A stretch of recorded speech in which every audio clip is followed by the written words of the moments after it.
ANM ನ್ಯೂಸ್ಗೆ ಸ್ವಾಗತ.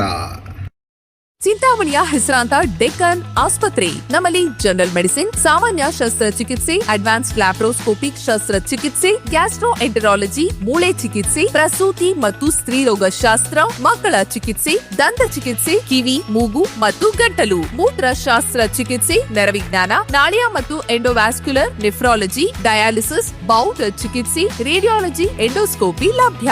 ಸೌಲಭ್ಯಗಳು: general ward, private ward, twin sharing ward, day care, ತುರ್ತು ward, 3 modular OT, step down ICU, ಜೊತೆಗೆ ಪ್ರಮುಖ ವಿಮಾ ಕಂಪನಿಗಳೊಂದಿಗೆ ನಗದು ರಹಿತ ಸೇವೆ ಲಭ್ಯ.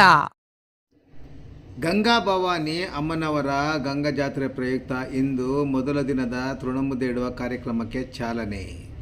ಚಿಂತಾಮಣಿ ನಗರದ ನರಸಿಂಹಪೇಟೆಯ ಗಂಗಾ ಭವಾನಿ ಅಮ್ಮನವರ 23ನೇ ವರ್ಷದ ಗಂಗಾ ಜಾತ್ರೆಯ ಪ್ರಯುಕ್ತ ಶುಕ್ರವಾರವಾದ ಇಂದು 1ನೇ ಹಂತದ ತೃಣಮುದ್ದೆ ಇಡುವ ಕಾರ್ಯಕ್ರಮದ ಅಂಗವಾಗಿ ಇಂದು ಅಮ್ಮನವರಿಗೆ ವಿಶೇಷವಾಗಿ ಹೂವಿನ ಅಲಂಕಾರವನ್ನು ಸಹ ಏರ್ಪಡಿಸಲಾಗಿತ್ತು.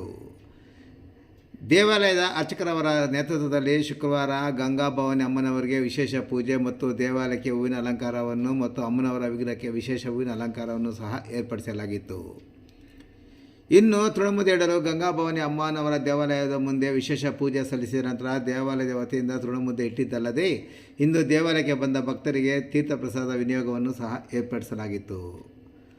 ಮೊದಲ ದಿನದ ತೃಣಮುದ್ದೆ ಇಡುವ ಕಾರ್ಯಕ್ರಮವನ್ನು ನಗರದ ನರಸಿಂಹಪೇಟೆಯ ಶ್ರೀ ಗಂಗಾ ಭವಾನಿ ದೇವಾಲಯದ ಮುಂಭಾಗದಲ್ಲಿ ಇಟ್ಟ ನಂತರ ತಮಟೆಯ ವಾದನಗಳೊಂದಿಗೆ ಚಿಂತಾಮಣಿ ನಗರದ ವಿವಿಧ ಭಾಗಗಳಲ್ಲಿ ಸ್ಥಳಗಳನ್ನು ಗುರುತಿಸಿದ್ದು ಅದರಂತೆ ಅಲ್ಲಿ ತೃಣಮುದ್ದೆಯನ್ನು ಇಟ್ಟಿದ್ದರು. ಭಕ್ತರು ನಿಗದಿಪಡಿಸಿದ್ದ ಜಾಗದಲ್ಲಿ ಇಟ್ಟಿದ್ದ ತೃಣಮುದ್ದೆಗಳನ್ನು ಮಧ್ಯಾಹ್ನದ ನಂತರ ದೇವಾಲಯದ ಸಮಿತಿಯವರು ನಗರದ ವಿವಿಧ ಭಾಗಗಳಲ್ಲಿ ಇಟ್ಟಿದ್ದ ತೃಣಮುದ್ದೆಗಳನ್ನು ಟ್ರ್ಯಾಕ್ಟರ್ ಒಂದರಲ್ಲಿ ಸಂಗ್ರಹಿಸಿಕೊಂಡು ನಗರದ ಹೊರವಲಯದ ಕೆರೆಯೊಂದರಲ್ಲಿ ತೃಣಮುದ್ದೆಯನ್ನು ವಿಸರ್ಜಿಸಲಾಯಿತು. ಈ ಸಂದರ್ಭದಲ್ಲಿ ದೇವಾಲಯದ ಟ್ರಸ್ಟಿಗಳು ಸೇರಿದಂತೆ ಭಕ್ತರು ಮತ್ತಿತರರು ಹಾಜರಿದ್ದರು.